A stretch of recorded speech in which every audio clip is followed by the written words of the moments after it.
On October 22, 1907 in Manhattan, a county clerk notation points to a custody account special fund tied to a trust indenture. The account has an identifier and custody instructions, yet it leaves no trace in any annual report or public filing. Someone made that absence happen.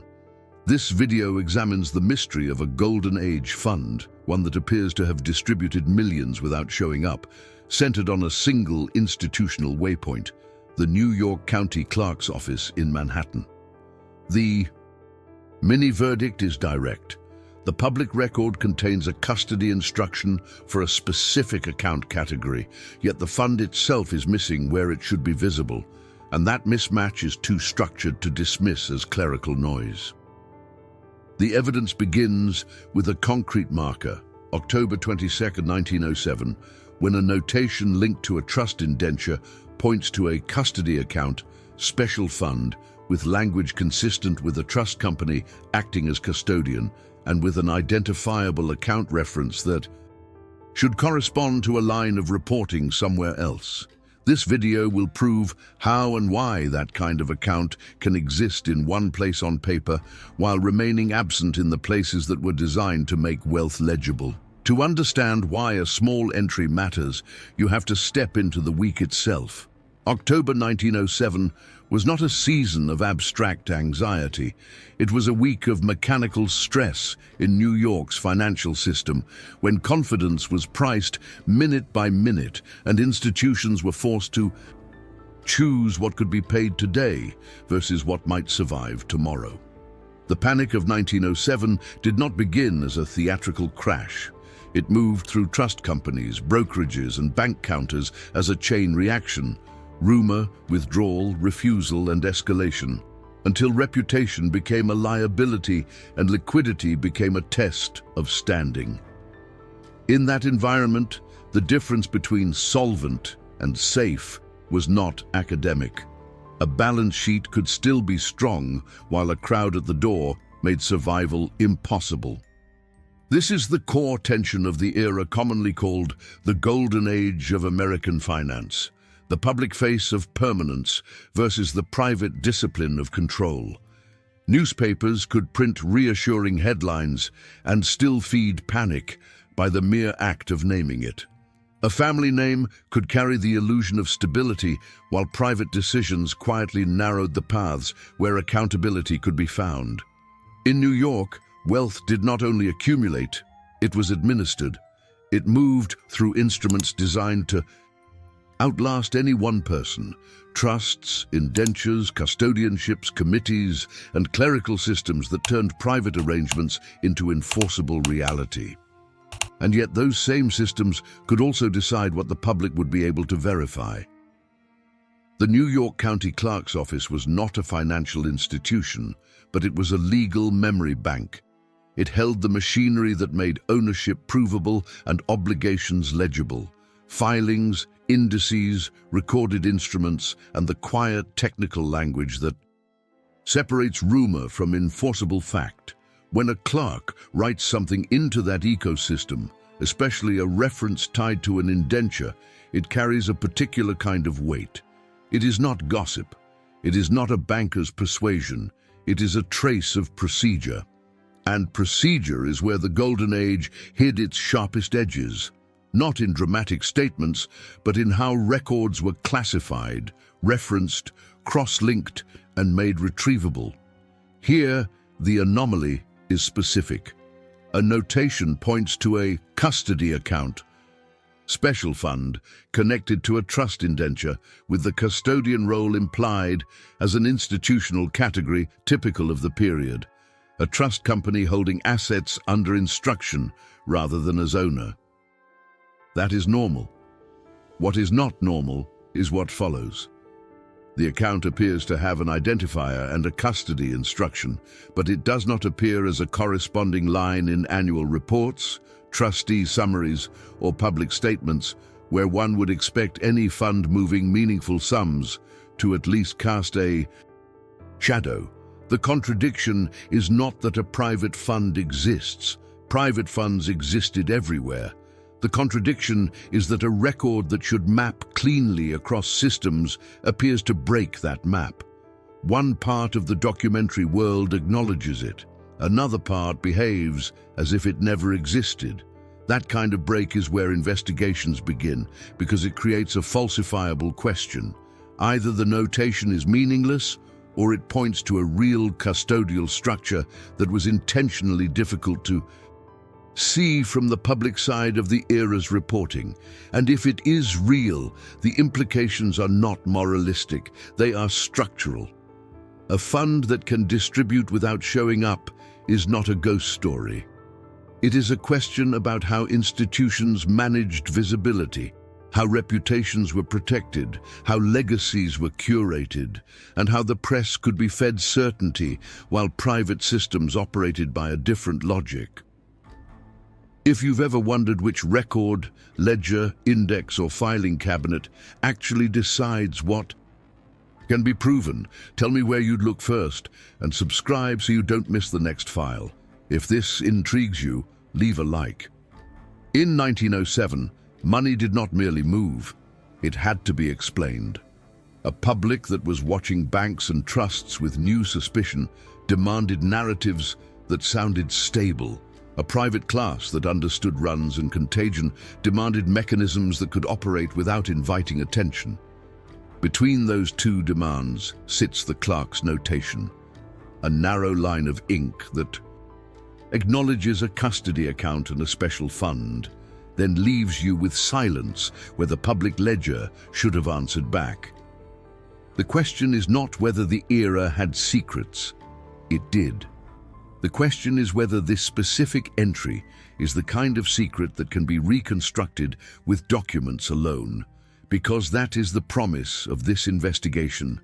Not speculation, not folklore, but a chain of institutional logic you can follow.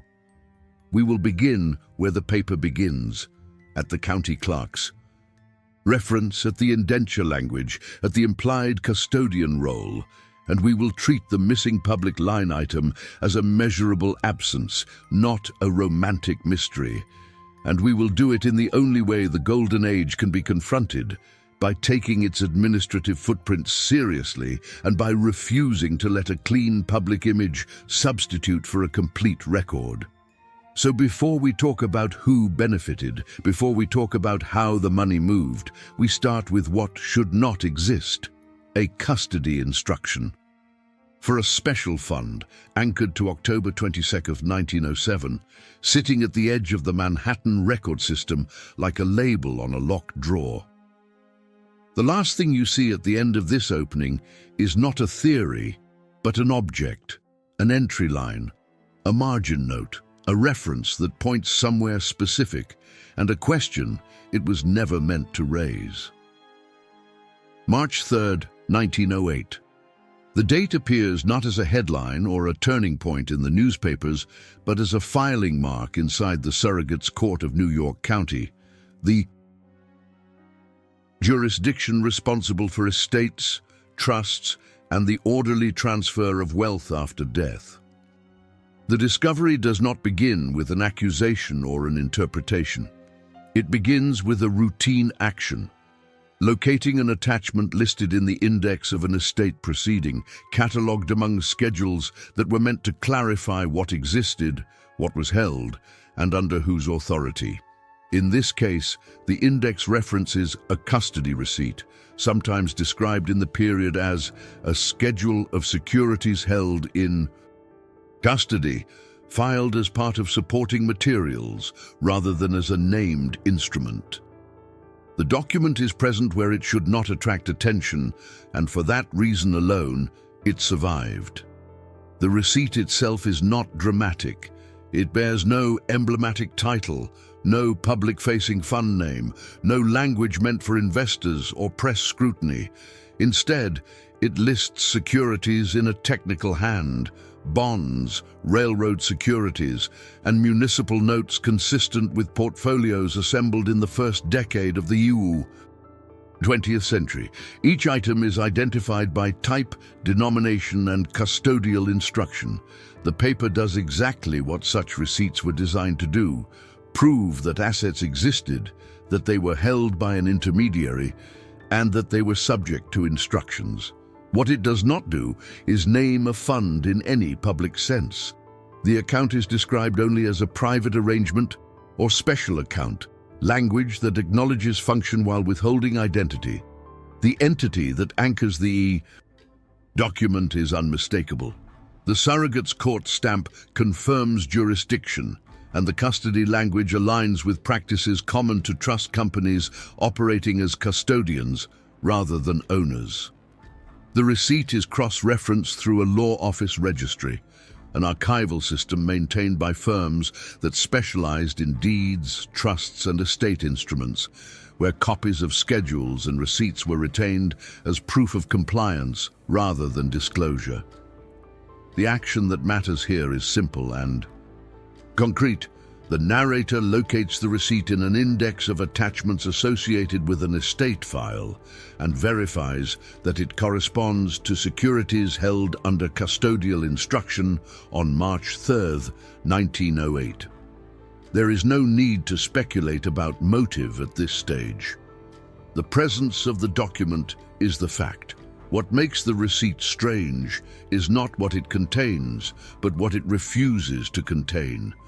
In a period when funds that held and distributed assets typically left a public trace through annual reports, trustee statements, or published summaries, this document confirms the existence of assets without providing a public-facing name for the structure that governed them. The securities are real, the custody is real, the instructions are real. Yet the fund itself is referenced only indirectly, as if naming it were unnecessary or undesirable. This is not a missing document. It is a document that exists precisely because it avoids visibility. The consequence of this discovery is institutional rather than emotional. Legally and financially, the receipt proves that assets were placed under custody and subject to distribution instructions. That fact alone establishes that money moved through a structure that functioned like a fund, even if it declined to call itself one. Socially and reputationally, the absence of a public name insulated the arrangement from the scrutiny that followed named trusts and companies during the aftermath of the Panic of 1907. In an environment where newspapers examined balance sheets and reputations with new suspicion, anonymity was not a flaw, it was a shield. The receipt also clarifies something else. It demonstrates that the earlier ledger reference to a custody account special fund was not an isolated clerical anomaly. By March 1908, assets were still being acknowledged under custodial control, and those acknowledgements were preserved within the legal machinery of inheritance and estate administration. The fund did not vanish. It continued to operate in a form that was legible to courts and law offices, but opaque to the broader public record. This is the first artifact that bridges the gap between a marginal notation and a functioning financial reality. There is restraint in how the document presents itself. No narrative explanation accompanies it. No justification is offered for why the arrangement lacks a public name. The language is administrative, designed to satisfy procedural requirements rather than curiosity. That restraint is itself revealing. It reflects a system in which visibility was optional, where compliance with internal legal standards did not require public disclosure beyond what was explicitly demanded. The receipt satisfies the court that assets exist and are accounted for. It does not satisfy the public's expectation that wealth be narratively transparent. If a fund can hold assets, issue instructions, and still avoid a public name, what exactly qualifies as official history and what quietly falls? Outside it, subscribe so you don't miss the next file, and if this detail raises questions for you, a discreet like helps keep the record moving. The tension at the end of this discovery is not speculative. It is grounded in paper. The receipt resolves one uncertainty, whether assets were ever real, by confirming that they were. At the same time, it sharpens another: how a structure capable of holding and directing wealth could remain institutionally unnamed without violating the rules of its time. The investigation does not yet ask who authorized this arrangement or who benefited from its discretion. It only establishes that the machinery existed and functioned. The final image of this block is physical and unromantic. A thin receipt, folded once, stamped by the Surrogates Court of New York County, listing securities by type and value, and filed among attachments that few readers ever requested. It sits in a registry designed to preserve proof, not prominence. The next step is unavoidable. If such a document could be filed, indexed and accepted without naming the fund it served, then the system itself permitted a level of selective visibility, and understanding that permission becomes the task of what follows. By 1898, the architecture of American wealth had already shifted into a form that made visibility itself a liability. This was not a moral transformation, but a legal and social one, shaped by the New York State trust law environment and refined by elite trustees, executors, and family counsel who understood that ownership was no longer just about possession, but about exposure. The action that defines this period is concrete and documented. Families and their advisors deliberately structured estates through trust indentures, nominee ownership, custodial holdings, and private syndicates, reclassifying how assets appeared in public records in order to control who could see them, challenge them, or mobilize against them. The danger lay in the convergence of three forces that were unusually volatile at the turn of the century. First, inheritance law had become a battlefield. Large estates were increasingly contested, not only by disinherited relatives, but by creditors, former partners, and municipalities seeking tax claims. A visible concentration of assets invited scrutiny the moment a death occurred, and the surrogates courts of New York were already burdened with disputes that turned family wealth into public spectacle. Trustees responded by altering how assets were titled and held, shifting them into custodial forms that satisfied legal custody requirements while minimizing the clarity of beneficial ownership. This was not secrecy for its own sake. It was insulation against predictable legal assault. Second, the press had changed. By the late 1890s, New York newspapers were no longer content to report outcomes. They investigated structures. Trusts, syndicates, and large estates became symbols in a broader political and social argument about power, monopoly, and legitimacy. A named fund or openly acknowledged pool of assets could quickly become shorthand for excess, making its beneficiaries targets for editorial campaigns and legislative attention. The consequence of being too visible was not abstract embarrassment but measurable risk, reputational damage that translated into political pressure, hearings, and hostile regulation. In that climate, discretion became a defensive tool, and discretion required that some structures exist without a public-facing identity. Third, financial instability turned visibility into a tactical hazard. The period between 1898 and the Panic of 1907 was marked by repeated episodes of stress, where confidence moved faster than facts. Institutions that were known, named, and easily mapped became focal points during moments of fear. Depositors and counterparties did not run toward the obscure. They ran away from what they could identify.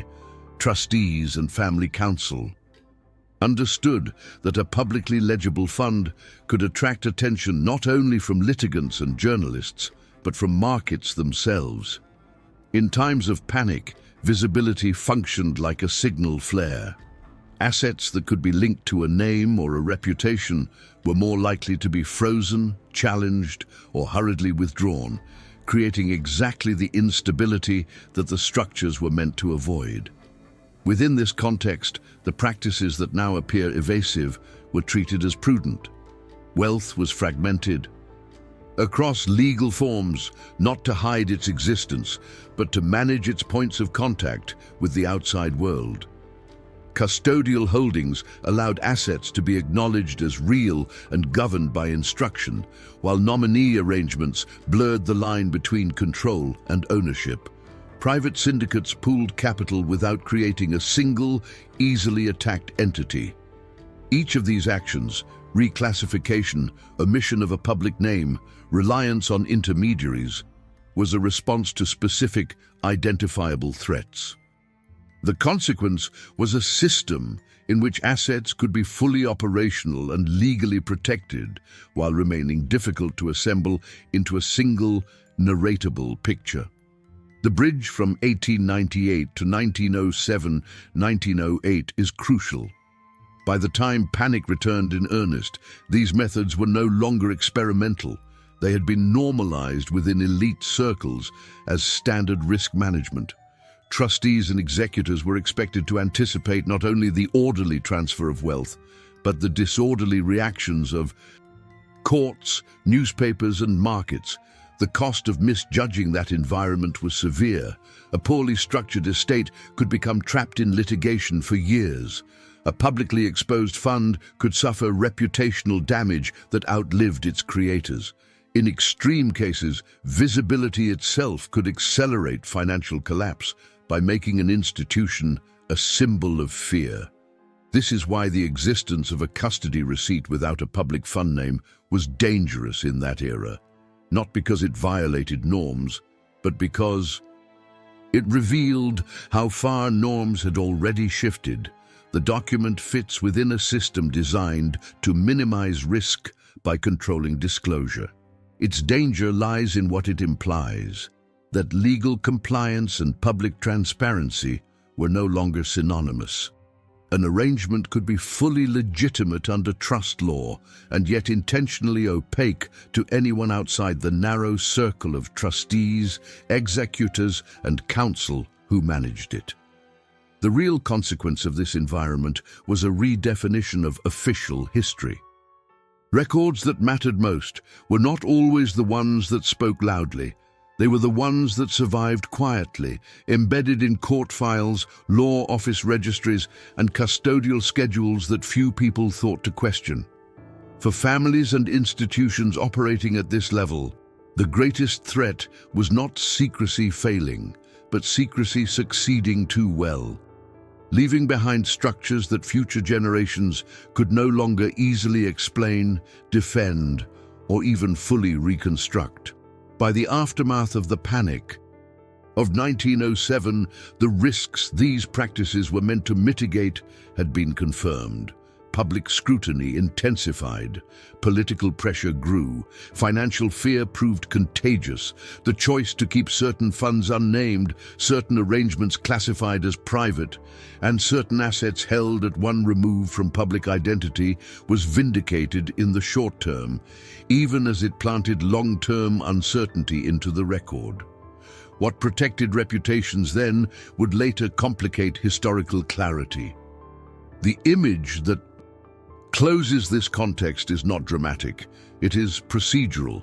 A trust indenture filed under New York state law, its language precise and unadorned, directing assets into custody without attaching a public label. At the time, this resolved an immediate tension: how to protect wealth in an age of scrutiny and panic. What it leaves unresolved is how such protections, once normalized, created gaps that no later audit or narrative could fully close, setting the stage for the next point in the investigation, where discretion moves from background condition to deliberate choice. April 14th, 1908. The date does not appear in headlines or court calendars, but it can be reconstructed through overlapping traces that survived in correspondence references, expense ledgers, and the altered language that follows it. On that evening, a closed meeting took place inside a Fifth Avenue private club, an environment structured precisely to exclude record, transcript, and interruption.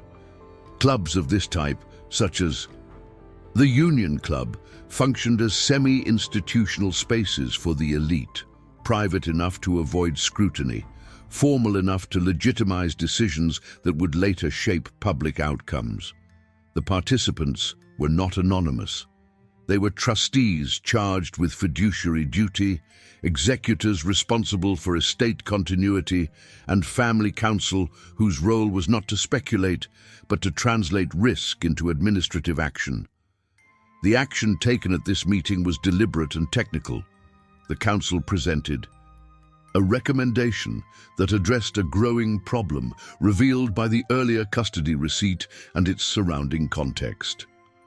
The vocabulary used to describe the arrangement was creating unnecessary exposure.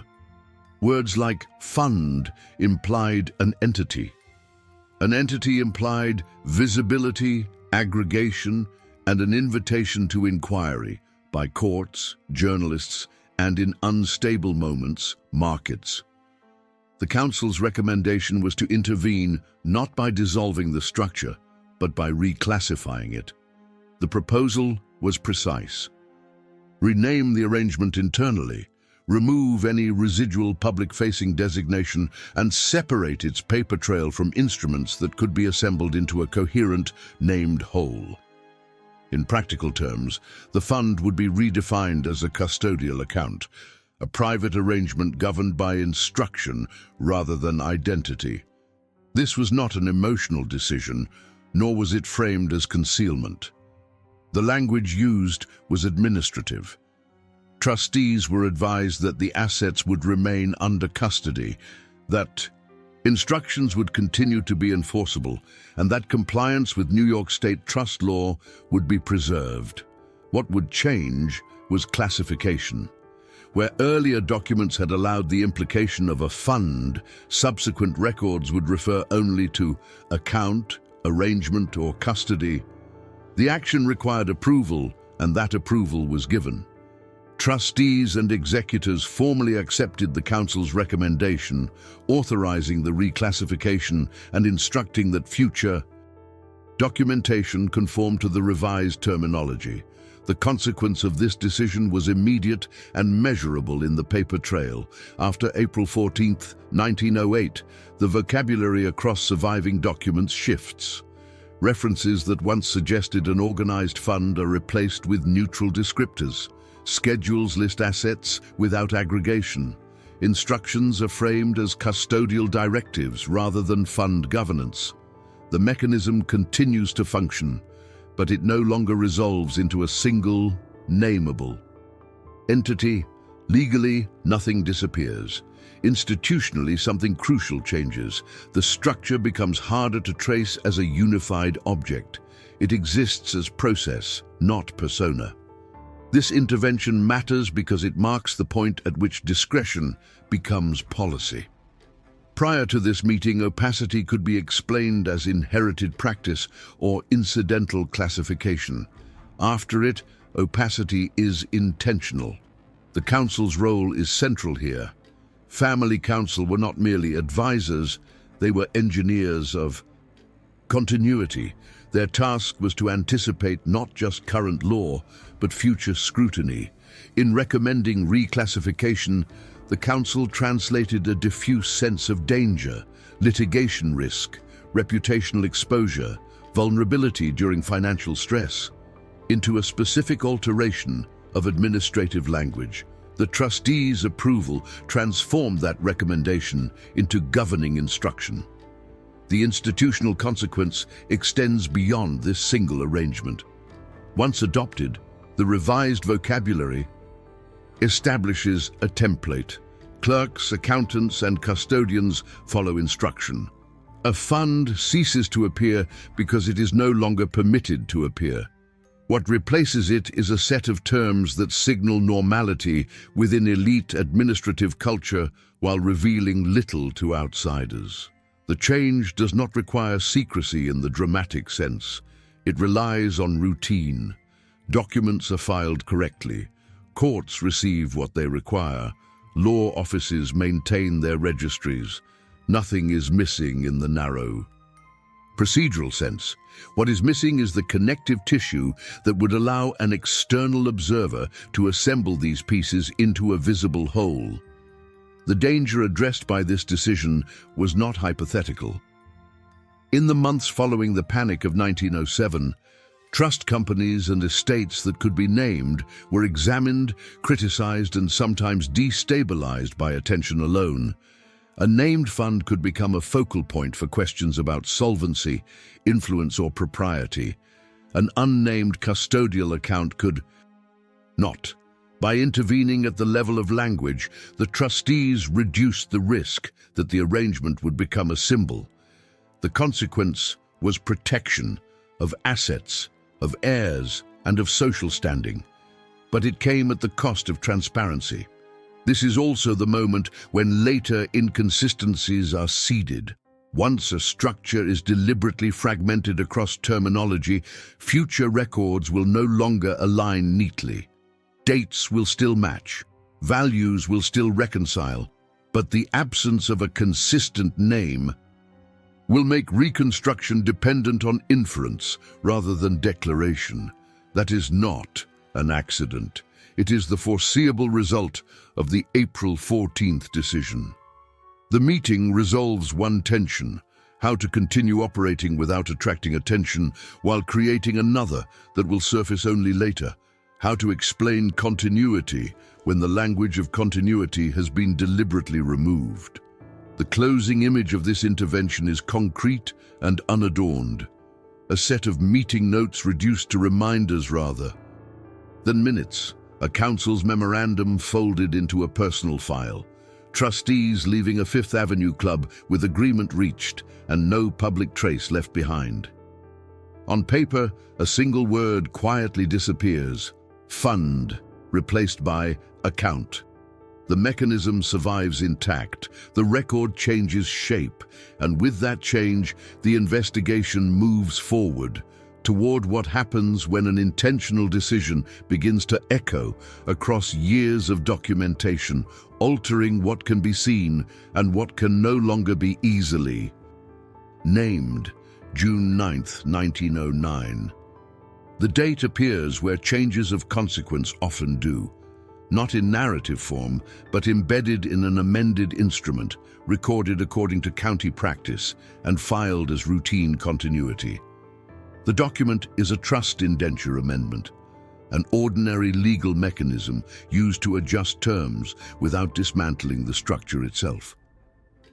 Its existence is not unusual. What matters is what it alters, and how those alterations transform the way the arrangement can be seen, counted, and later reconstructed. The action taken on that date is specific and verifiable. The amendment modifies the list of contingent beneficiaries, replacing a narrower, more legible set with a broader and more conditional formulation. It changes the mode of distribution from defined parcels to discretionary payments, placing timing and amount under trustee judgment rather than fixed schedule. And it relocates the custody of assets into a separate schedule, an attachment referenced by the indenture but no longer integral to its primary text. Each change is administrative. Taken together, they rewire the visibility of the entire mechanism. Before this amendment, distributions, even if privately managed, could still resolve into patterns recognizable to courts and auditors. Fixed parcels implied expectation, named contingencies implied traceable interests, assets listed within the body of the instrument implied unity. After June 9, 1909, those signals dissolve. Discretion replaces schedule. Contingency replaces certainty. Attachment replaces body. The structure remains intact, but its footprint changes shape. County recording practice is central to understanding the consequence. Amendments of this kind were recorded faithfully, but they were recorded as what they were: modifications to an existing instrument. Clerks indexed the amendment under the original trust, noted the date, and filed the new schedules as annexes rather than as standalone declarations. This was not concealment. It was compliance. The system did exactly what it was designed to do, yet the design itself created a result that mattered.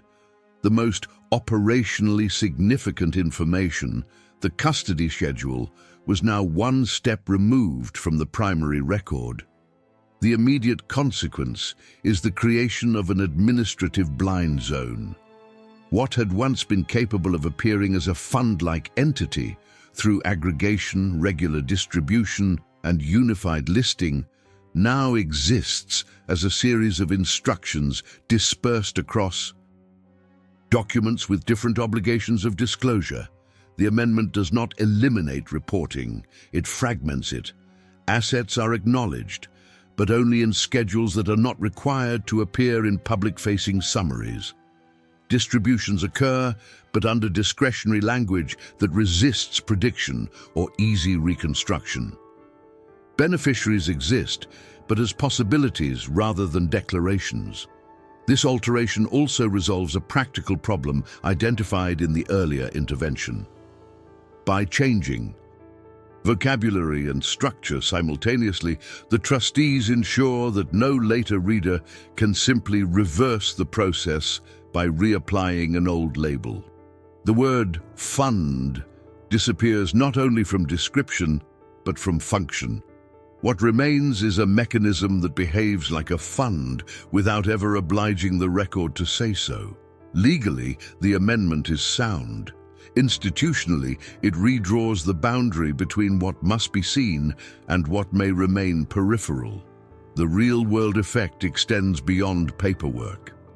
Discretionary payments alter the experience of beneficiaries. Instead of receiving predictable parcels that might prompt inquiry or comparison, recipients receive distributions that can be justified individually and explained as circumstance-driven. Contingent beneficiaries lose standing to contest amounts that were never promised. The trust's outward profile becomes quieter, less legible, less susceptible to aggregation by outsiders. The cost is borne by transparency. The benefit accrues to stability. This is also where the paper trail begins to diverge in ways that later appear puzzling rather than suspicious. Future audits can confirm that assets existed and that payments were made, yet struggle to reconcile totals against a non-existent central line item. The amendment ensures that there is no single document where everything comes together. That is the alteration's most enduring consequence. It does not destroy information. It rearranges it so that coherence requires access, patience, and intent.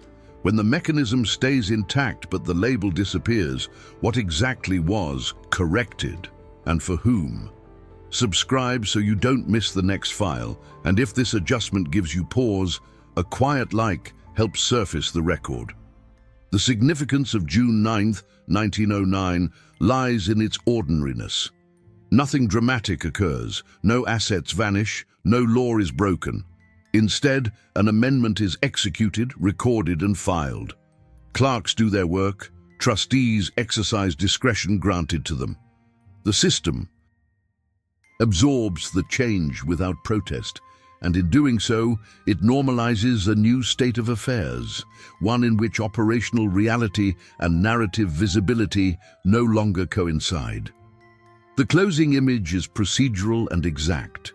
An amended indenture stamped and indexed, its language precise, a separate custody schedule filed behind it, referenced but not foregrounded, a ledger that still balances, though it no longer tells a single story. The alteration resolves the immediate tension created by scrutiny and risk, but it leaves behind a quieter problem: how future readers will distinguish absence by design from absence by loss, preparing the investigation for what happens next when this rearranged reality begins to produce consequences that no amendment can fully contain. January 17th, 1910. The date marks not an announcement, but a redistribution. It appears indirectly, inferred through aligned entries across trustee disbursement logs, property maintenance accounts, and a brief notation attached to a cultural institution's donor ledger. No single document explains what happened. Together, they establish who benefited from the silence that had been carefully constructed over the previous 2 years. The first beneficiary is the surviving heir, a legal figure rather than a personality. By this point, the heir's position has stabilized, litigation risk has receded, public scrutiny has cooled, and the estate no longer attracts speculative attention. On January 17th, a series of authorized payments flows toward the maintenance of a primary residence, staff wages reconciled, deferred repairs addressed, property taxes settled without delay. This is not extravagance, it is preservation. In a period when many estates were forced to sell visible assets to cover shortfalls or public obligations, this one does not. The property remains intact, inhabited, and socially legible as continuity rather than decline. The silence surrounding the source of funds is what makes that outcome possible. The second beneficiary is institutional, and its gain is quieter but more durable. The trustee, operating through a trust company as custodian and administrator, executes a set of acquisitions that do not announce themselves as strategy. Securities are purchased incrementally, folded into custody schedules that resemble ordinary rebalancing rather than expansion.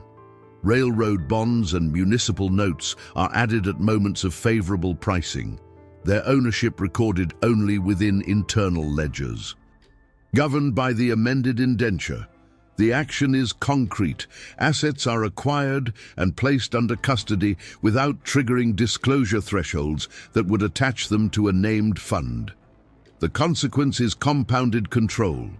With each transaction, the trustee's role deepens, not only as intermediary, but as gatekeeper of information. A third stream of benefit moves outward, carefully anonymized. A donation is routed through the trustee to a cultural institution, recorded by the recipient as an anonymous gift, acknowledged without attribution. Such donations were a common practice among the elite, but here the mechanism matters. The funds arrive detached from a personal name and detached from an identifiable pool of wealth. The institution benefits materially. Its programs expand, its prestige subtly reinforced. The donor's reputation benefits indirectly, insulated from scrutiny and from expectations of further giving. The trustee benefits again, serving as the mediator who makes anonymity administratively clean. These actions are not dramatic, but their consequences are measurable. Properties remain solvent and socially present. Portfolios grow under the radar. Cultural capital is converted into goodwill without exposure. None of this would be possible if the arrangement still existed as a publicly legible fund. Silence is not absence here. It is a condition that enables transfer without attention. The redistribution also alters internal power dynamics. Trustees collect fees calculated on assets under management, and those assets have now increased. More importantly, they accumulate discretionary authority. Because distributions are no longer parcel-based, beneficiaries depend on trustee judgment. Because assets are no longer unified under a named entity, access to information becomes conditional. The trustee's files become the only place where the whole can be seen. That asymmetry is the real profit of silence. It shifts leverage away from heirs and observers, and toward the institution that controls the paper. There is a social consequence as well. The surviving heir's public profile stabilizes. Without visible inflows tied to a fund, there is nothing for newspapers to interrogate. The absence of a name becomes the absence of a story. Invitations continue. Associations remain intact. In an era where reputations could be undone by association with excess or opacity, this invisibility functions as protection. Silence preserves status. The arrangement also forecloses certain challenges. Potential claimants, distant relatives, former partners, opportunistic litigants lack a clear target. There is no fund to contest, no headline asset pool to freeze. What exists instead are properties maintained, securities held in custody, and discretionary payments justified individually. Each element can be defended on its own terms. Together, they resist aggregation into a claim. This redistribution should not be mistaken for concealment after the fact. It is the fulfillment of earlier design. The April 1908 intervention and the June 1909 amendment made January 1910 possible. The silence does not merely hide who benefited, it structures the benefit itself. Assets move efficiently because they do not announce themselves as part of a larger mechanism. What is striking in retrospect is how ordinary the records appear. Maintenance invoices look like any other. Purchase confirmations resemble routine investments. Donation acknowledgements are deliberately vague. Nothing about them signals a coordinated outcome. Yet the consequence is coordinated, wealth is preserved, influence is extended, and control consolidates around the trustee. The cost of this arrangement is not borne immediately. It is deferred. Future historians, auditors, and even heirs will struggle to trace how these outcomes were financed. The silence that benefits one generation becomes opacity for the next. But in January 1910, that cost is abstract. The measurable reality is gain. The closing image of this block is precise and unremarkable. A caretaker signs off on completed repairs at a large residence. A trustee initials a custody ledger entry for newly acquired bonds. A cultural institution files an anonymous donation acknowledgement in a drawer that will never be cross-referenced. Each act is small. Together they resolve a question that the record will never ask directly: who profited from the silence? The answer is now visible in effects rather than names, setting the stage for what follows, when absence itself begins to leave traces that no amount of discretion can fully erase. September 2nd, 1911. The date appears not as a milestone but as a routine instruction recorded inside a family archive. One of those administrative moments that rarely attract notice precisely because they are framed as maintenance. The entity is not a court or a bank this time, but an estate office operating under the authority of the family, overseen by a private secretary whose role was to preserve order, not history. What happens on this day does not change how the mechanism functions. It changes what can later be found. The action is precise and procedural. An order is issued, written in neutral language and filed among housekeeping directives. Destroy duplicates, remove identifying correspondence. It is not framed as destruction of records, but as consolidation. Copies are deemed unnecessary. Personal letters are separated from instruments. Identifying references that do not serve an ongoing administrative purpose are marked for removal. Boxes are reorganized, labels are rewritten. Nothing about the instruction signals urgency or alarm. That is the point. This is disappearance executed as routine. Within the family archive, the effect is immediate. Correspondence that once connected names to mechanisms is thinned out. Letters that reference the arrangement directly are no longer present in their original folders. Photographs that once contextualized rooms used for meetings are relocated or discarded. A public-facing ledger maintained for appearances, a book that listed associations, donations, and affiliations, is quietly altered. A single name, previously present as a formal reference, is removed. The ledger still balances. The page remains intact. But one line no longer exists. The private secretary's role is critical. Estate offices of this kind functioned as filters between lived reality and archival survival. The secretary decides what is duplicate, what is identifying, and what is necessary. These decisions are not arbitrary. They follow custom. Families of this stature did not preserve everything. They preserved what supported continuity, legitimacy, and inheritance. What fell outside those categories, especially material that could reintroduce scrutiny, was routinely pared away. The action on September 2nd formalizes that process for this specific arrangement. The consequence is not the erasure of the mechanism itself. Assets remain.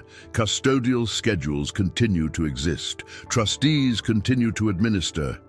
What disappears is narrative cohesion. The name that once linked scattered references into a recognizable whole is gone. The correspondence that explained why certain decisions were made is no longer available. What remains are fragments.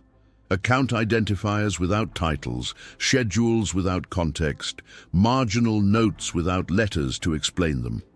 The case does not vanish. It becomes a void that can be mapped but not easily filled. This disappearance is verifiable precisely because it is incomplete. The archive does not become empty. It becomes uneven. Researchers encounter references that point outward, to annexes, to prior instructions, to earlier classifications, but find that the connecting material is missing. The absence is patterned. It aligns with the earlier reclassification and alteration. Where language was narrowed, records now thin. Where discretion was emphasized, explanation recedes. The archive reflects policy. There is also a public-facing dimension. The removal of a name from a ledger alters how associations can be reconstructed. Without that line, later observers cannot easily connect donations, property maintenance, and trustee actions to a single source. The disappearance does not trigger suspicion in its own time. It prevents suspicion later. By 1911, attention has moved on. New fortunes rise. New controversies dominate newspapers. The absence settles into the background. What makes this act distinct from loss or decay is intent. The instruction is dated, it is written, it is executed. Boxes are reorganized deliberately. This is not fire or flood, it is curation. And because it is curation, it leaves behind secondary traces. An index shows a gap where correspondence once existed. A reference number points to an attachment that no longer resides in the same box. A margin note remains, but the letter it referred to is gone. These are the marks of removal, not neglect. The social consequence is subtle but enduring. Without a name or a coherent set of documents, the arrangement becomes difficult to discuss even within the family. Heirs inherit outcomes, not explanations. Trustees inherit authority, not justification. Over time, silence becomes tradition. No one asks for what cannot be named. The disappearance thus stabilizes the structure by making inquiry impractical. This is also where the record's moral neutrality is most apparent. Nothing illegal occurs. Families were entitled to destroy private correspondence. Estate offices were expected to streamline archives. The law does not require the preservation of explanation. It requires the preservation of effect. And the effect, the transfer and maintenance of wealth, continues uninterrupted. The consequence is institutional amnesia that is entirely lawful. By reducing the trace to indirect references, the disappearance sets a trap for future reconstruction. Investigators can prove that something existed because IDs remain and schedules persist. They can prove that distributions occurred. What they cannot easily prove is intention, because intention lived in letters, drafts, and names now removed. The case becomes a negative space, defined by what points to it without ever containing it. The closing image of this block is quiet and exact, a storage room inside a family residence or estate office. Wooden boxes opened, sorted, relabeled, a stack of papers set aside, deemed duplicate, a ledger closed with one fewer line than before. When the door shuts, nothing dramatic has happened. Yet from this moment forward, the arrangement exists primarily as an absence, traceable through margins, annexes, and schedules, but stripped of the identifiers that once made it whole, preparing the investigation for the next stage, where that absence itself begins to generate inconsistencies that no amount of order can fully conceal. The inconsistency does not announce itself loudly. It appears only when records that were never meant to be read together are finally placed side by side. The first signal emerges from a routine comparison between schedules attached to custodial filings and the indexing stamps applied by the county clerk's office. One document bears a clerk's stamp dated late 1908. Another, clearly part of the same administrative sequence, references a custody schedule dated 1909. On its own, either date would be unremarkable. Together, they create a conflict that should not exist inside a system designed to preserve chronological integrity. The specific friction point is simple to describe and difficult to dismiss. A custody schedule that governs asset placement and discretionary distributions cites valuation language consistent with mid-1909 market conditions. Yet the notarial acknowledgement attached to the same packet carries a witness signature dated 1908. County clerk indexing practice of the period was rigid on this point. Instruments were logged according to execution date, and attachments were expected to follow that order. A schedule reflecting later valuations should not legally coexist with a prior year attestation unless something has been moved. The action here is concrete and forensic rather than speculative.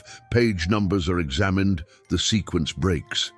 A schedule that should follow page 14 is instead marked as page 14A, with subsequent pages resuming their original numbering.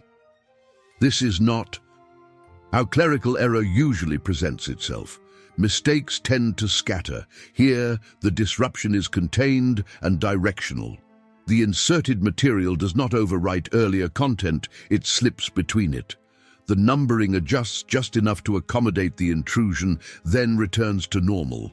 Signatures reinforce the anomaly.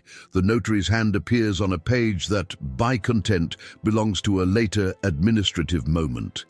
Witness practice at the time required presence at execution. A notary could not validly attest to a document that did not yet exist in its final form, yet here the attestation predates the substance. This does not prove malfeasance, but it does prove intervention. Someone reconciled the conflict by allowing the earlier signature to legitimize a later configuration. Values add another layer. Several securities listed in the schedule are assigned figures that do not align with typical issuance or acquisition prices for the months cited in 1908. They do align with prices recorded after the mid-1909 adjustments that followed recovery from earlier market stress. This is not hindsight applied loosely, it is arithmetic applied narrowly. The numbers sit just outside what would be plausible for the earlier date and comfortably within what would be expected for the later one. Again, the deviation is consistent in one direction. The named entities involved are procedural, not personal. County clerk indexing practice establishes the expectation of order. The notary and witness functions establish the expectation of temporal integrity. When these systems misalign, the question is not whether a human made a mistake, but why the mistake survives correction. Clerical environments corrected errors constantly. Margins were annotated, pages were re-stamped, Documents were re-executed when necessary. None of that occurs here. The inconsistency remains embedded. The consequence of this mismatch is institutional rather than dramatic. It indicates that the paper trail has been consciously reconciled after the fact to preserve continuity without reopening exposure. Re-execution would have required fresh dates, fresh witnesses, and potentially fresh scrutiny. Instead, the records are adjusted to agree just enough to pass administrative review. The result is a hybrid document, part 1908, part 1909, whose internal logic only holds if one accepts that chronology was subordinated to outcome. This is the point where innocence becomes difficult to sustain as an explanation. Accidental errors tend to create friction that demands resolution. Here, friction is absorbed. The inconsistency does not trigger challenge because it protects the same structural goal achieved earlier: reduced visibility. A redated document might have reintroduced attention to the arrangement's evolution.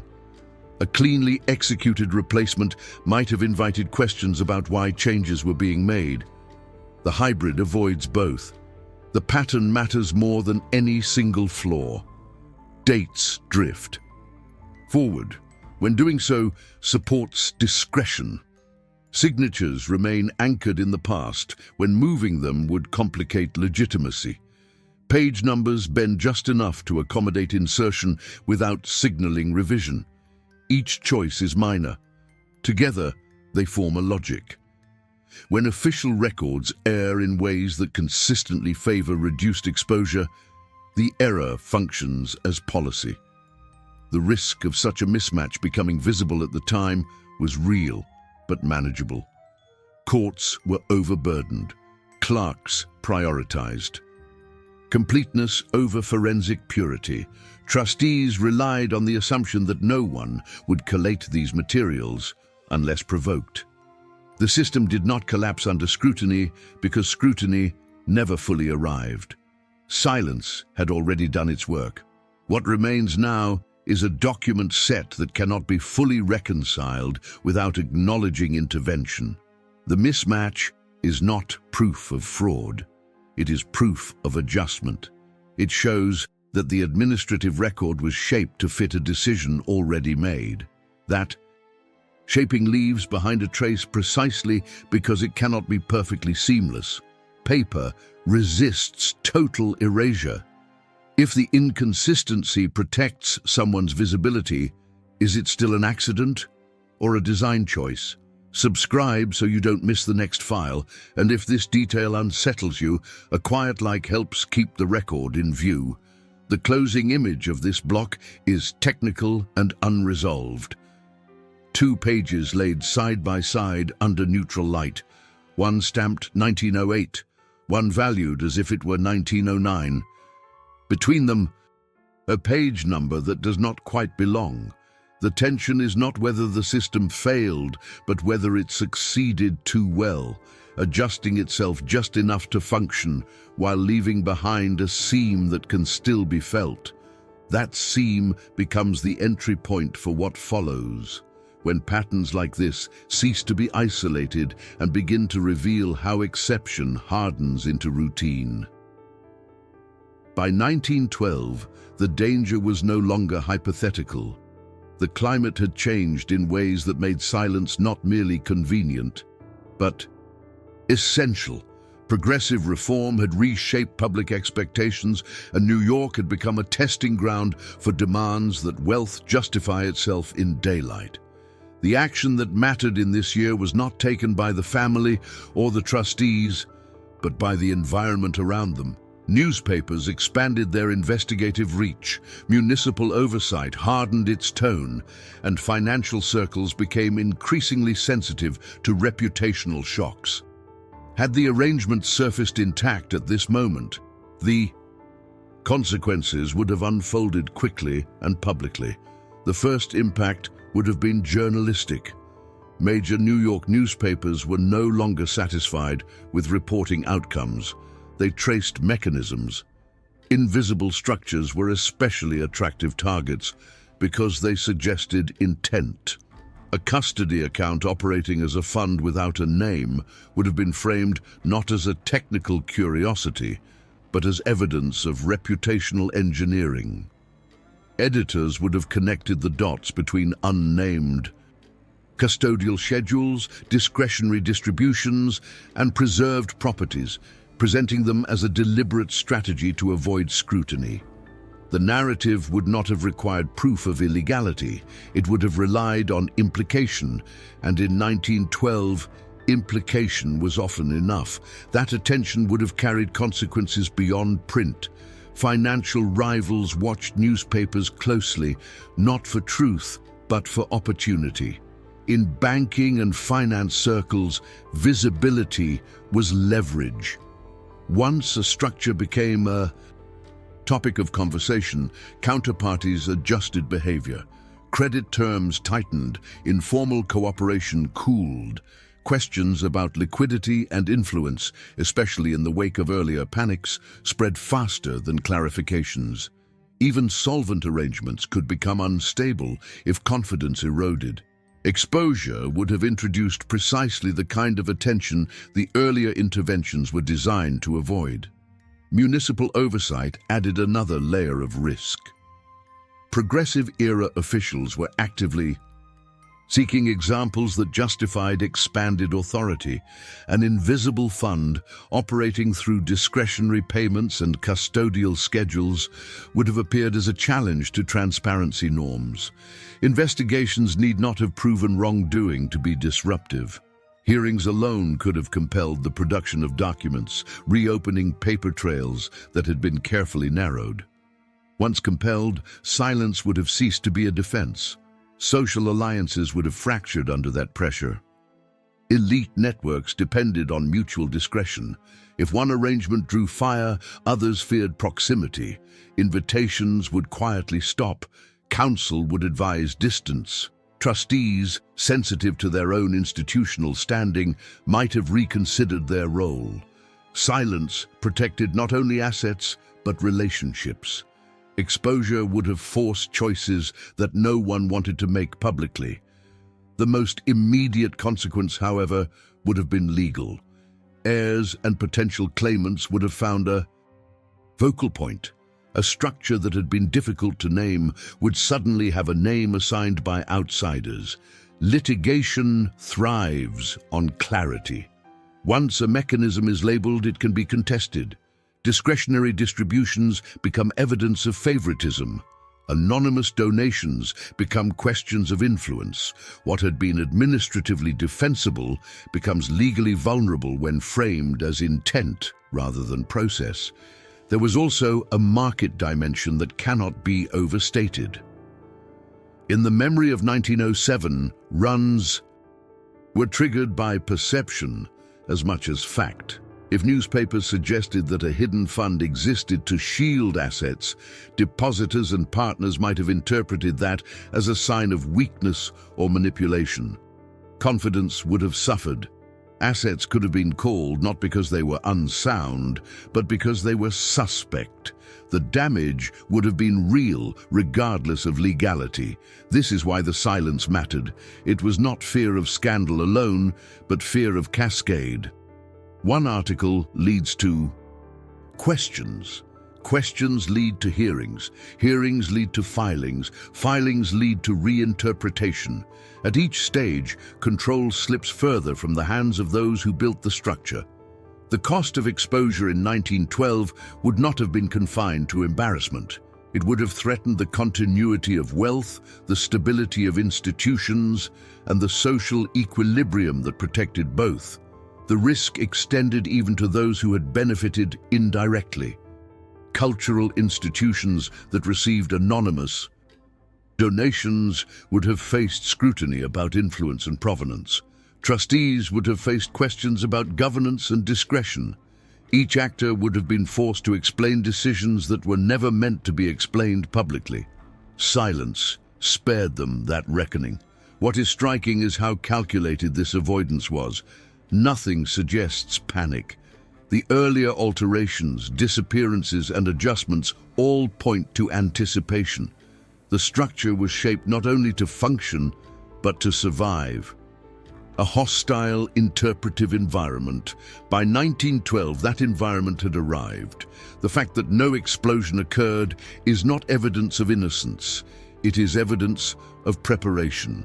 The tension in this block resolves around a counterfactual that is now clear. Exposure would have triggered scrutiny that the era was uniquely equipped to amplify.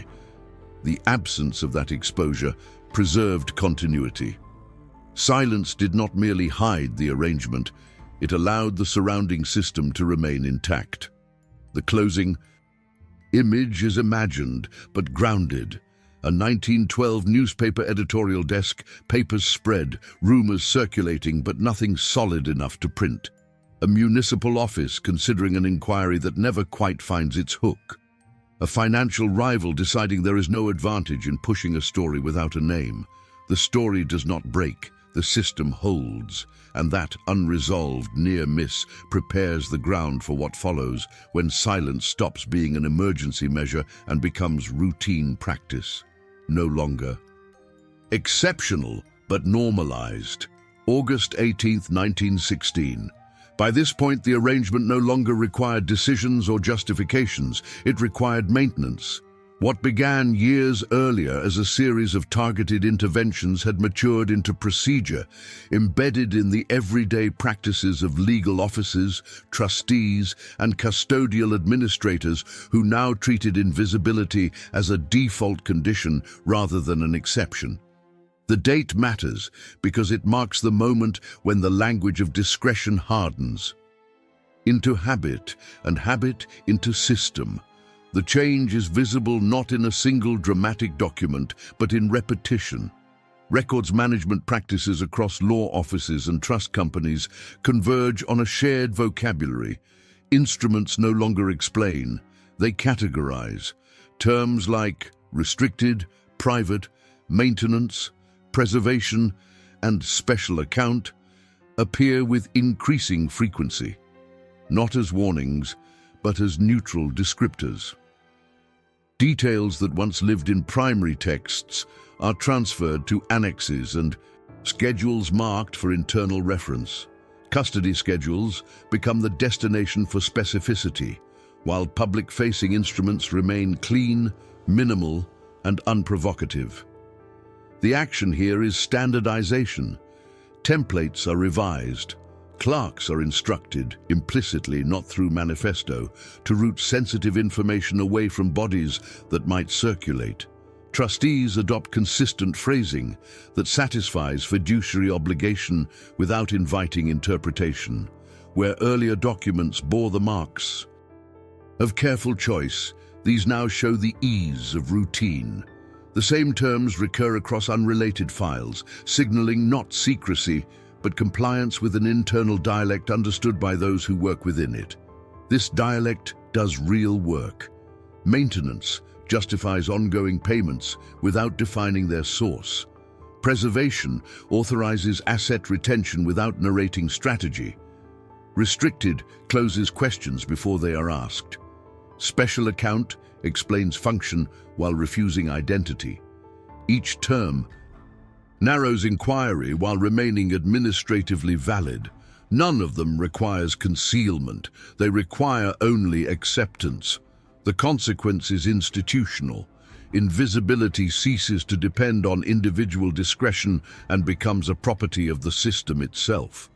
New clerks inherit the language without inheriting the reasons. Junior counsel learn which terms travel safely through filings and which do not. Trustees apply the vocabulary reflexively, confident that it has already passed scrutiny elsewhere. The mechanism continues to operate with full effectiveness, while the public record remains unburdened by narrative. This normalization also resolves a practical problem that earlier stages could not. Decisions invite memory. Procedures dissolve it.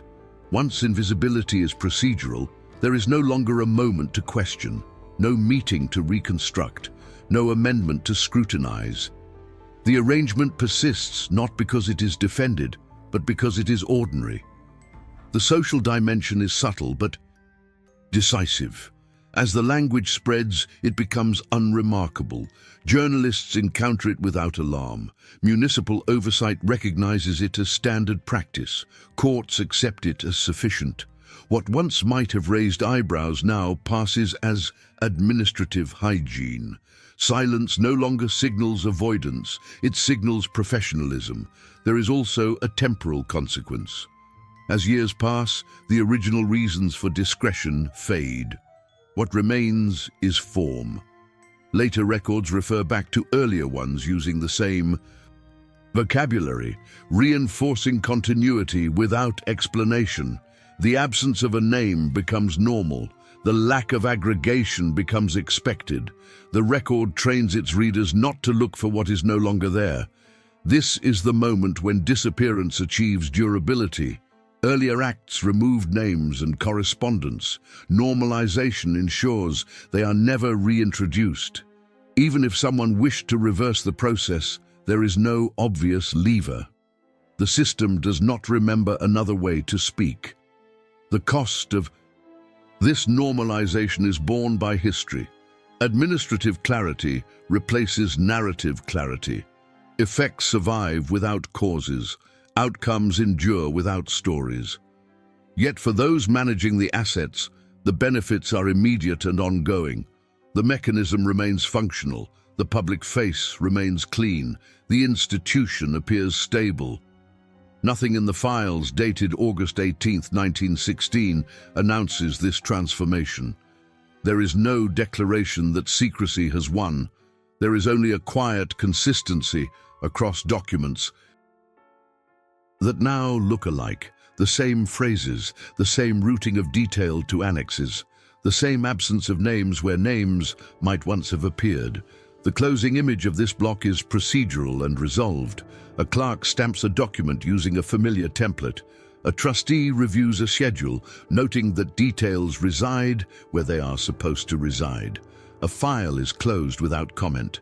The tension that once surrounded invisibility has dissipated, not because it was resolved publicly, but because it no longer registers as tension at all. What remains is a system that works, and in working prepares the ground for the final question. What survives of all this in the present, and what can no longer be recovered once silence has been perfected? By 2009, the contrast becomes unavoidable. Public archives across the United States enter a phase of large-scale digitization, driven by the promise of discoverability. County records, court files, trustee reports, and historical ledgers are scanned, indexed, and made searchable. The action is concrete and verifiable, paper is converted into data, and data is made accessible. For researchers, journalists, and the public, this moment appears to mark a break with the past. What was once buried in boxes can now be summoned with a keyword. What once required physical presence can now be queried remotely. Transparency seems at last to catch up with history, but digitization does not create records, it inherits them. What emerges in 2009 is not revelation, but contour. The digital archive amplifies what survived and preserves what was already absent. Files that were never consolidated remain fragmented. Instruments that were never named remain unnamed. Custody schedules that lived only as annexes still appear only as annexes, if they appear at all.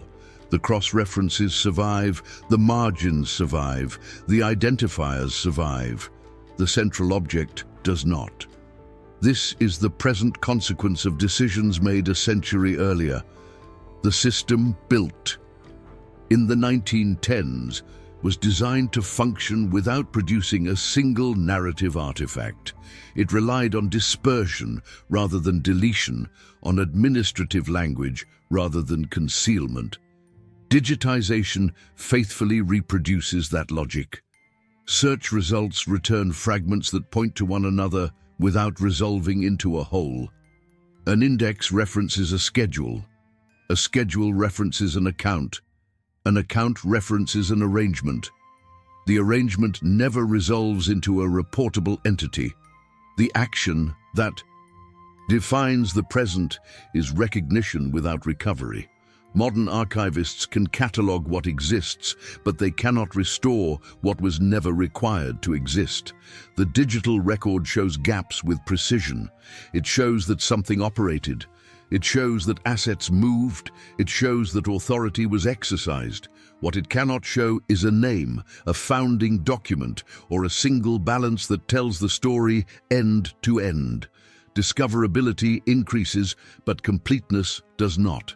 This inheritance aligns seamlessly with modern private capital structures, contemporary vehicles, special purpose entities, private funds, layered custodianships operate under similar principles. They are lawful, functional, and deliberately non-narrative. Their visibility is segmented by design. The continuity is not conspiratorial, it is procedural. The same administrative dialect persists because it works. It minimizes friction. It manages exposure. It preserves outcomes while limiting explanation. The consequence is measurable in the present. Certain families and institutions carry clean public narratives that appear proportionate to what can be documented, not to what may have been controlled. Their legacies look orderly because disorder was never allowed to surface in the record. The absence of documentation is not evidence of absence. It is evidence of a system that never asked documentation to perform that role. Digital access sharpens this realization. Researchers encounter a paradox: more data, fewer answers. The ability to search across decades reveals patterns of omission that paper alone could not. Repeated terms, recurrent routing to annexes, consistent reliance on custodial language. Each instance appears innocuous. Across time, they form a lineage. The pattern still works because it was never dependent on secrecy in the dramatic sense. It was dependent on administrative sufficiency. What remains unexplained today is not whether the mechanism existed, but how fully it shaped outcomes. The record confirms preservation of properties, continuity of influence, and stability across periods of disruption. It does not confirm the scale at which this occurred, because scale was deliberately distributed. The legacy remains intact precisely because no single document contradicts it. There is also a cultural consequence. Official histories rely on what can be cited cleanly. When archives present fragments without synthesis, narratives default to what is easiest to tell. Institutions appear restrained. Power appears proportionate. Continuity appears earned. The cost of reputational risk, once calculated carefully, continues to pay dividends long after the original actors are gone. The present does not reveal villains or heroes. It reveals design, a system that prioritized function over story, and in doing so ensured that story would always lag behind effect. Digitization did not break that system, it validated it. The more complete the archive becomes, the clearer it is where completeness ends. The final image is contemporary and quiet. A researcher scrolls through a digitized index. Hyperlinks connect references cleanly. Each click opens another partial view. The trail is navigable, but it never culminates.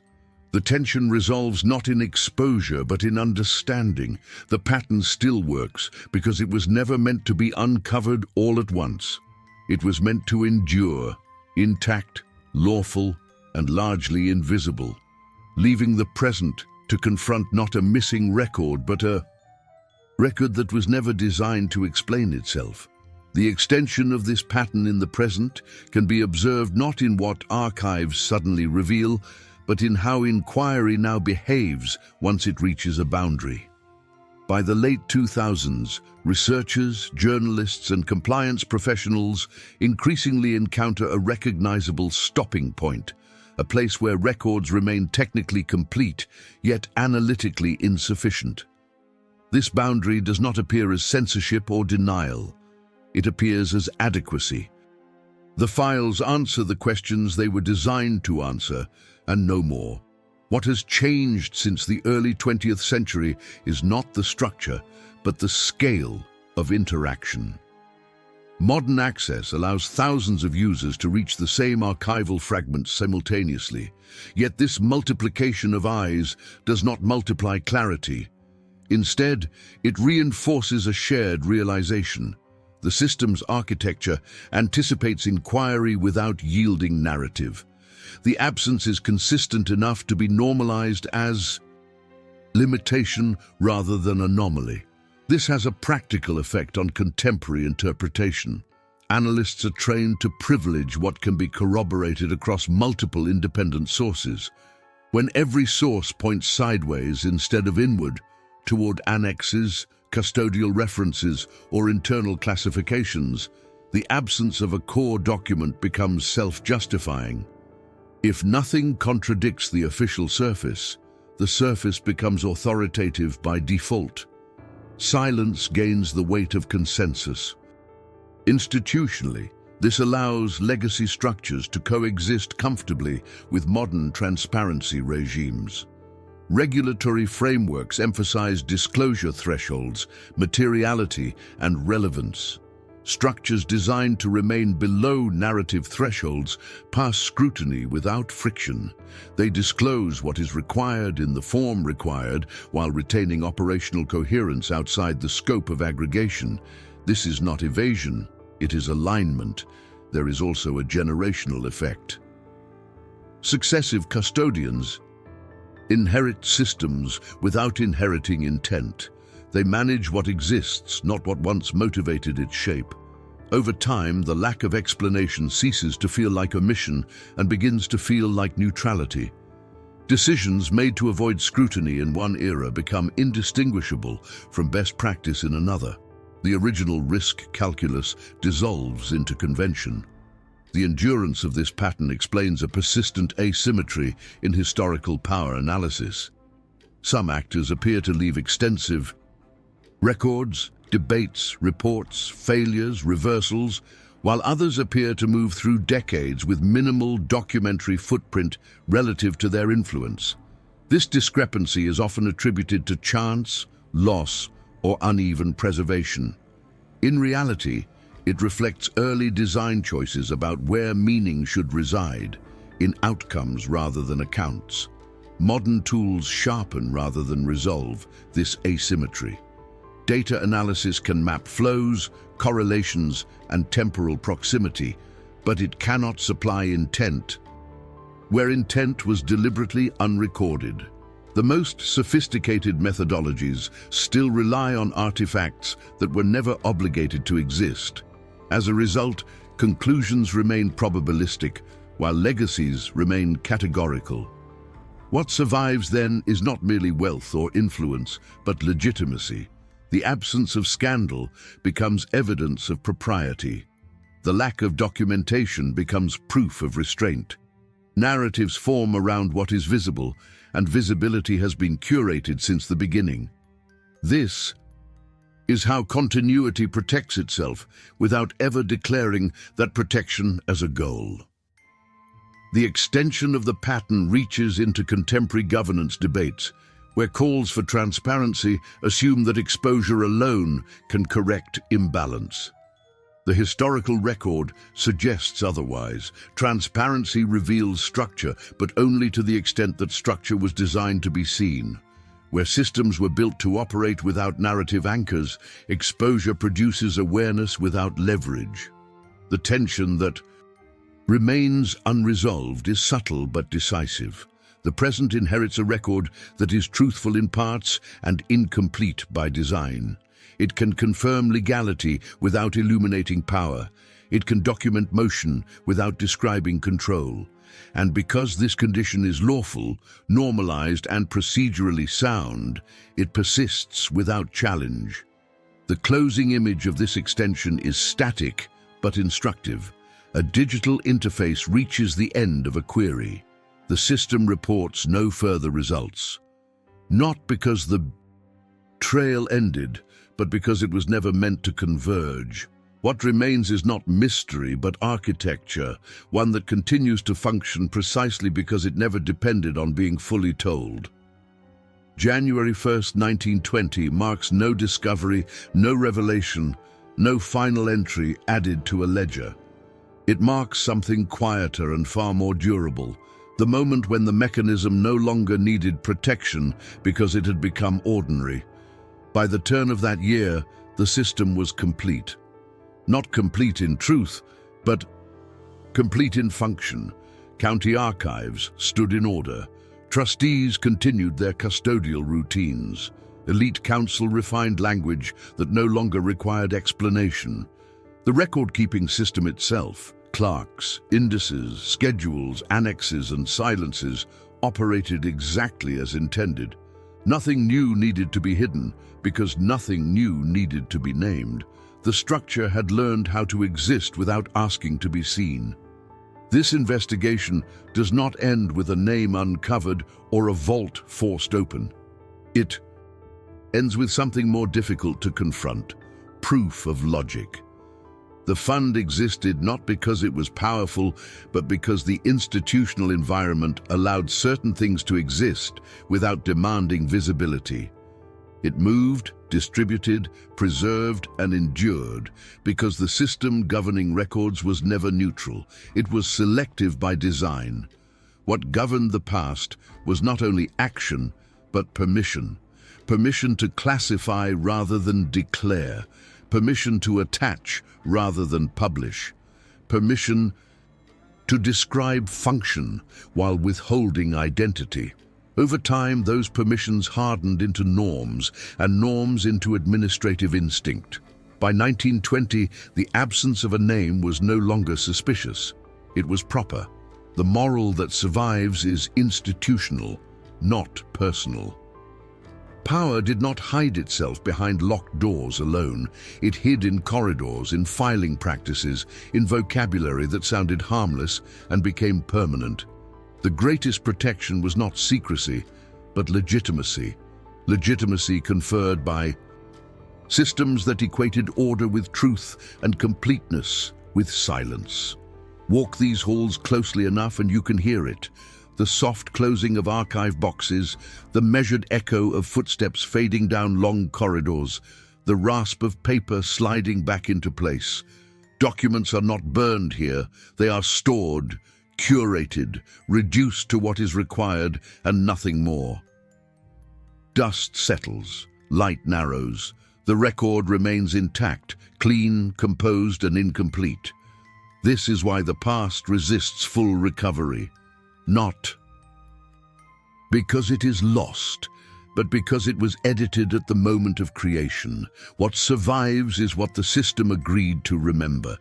What does not survive is not always absence, it is instruction. If the record is curated, the absence is also a message. Remain here then, so that you're present when the next sealed door finally opens. Leave your thoughts below. Every perspective helps illuminate what history tried to bury. And if this passage through forgotten halls resonated, let us know. It tells the algorithm these chambers are still worth reopening, and should you be willing to step deeper into the shadows, another corridor waits beyond this one. Some secrets endure not because they were perfectly hidden, but because the system that feared them left no single place for the truth to stand.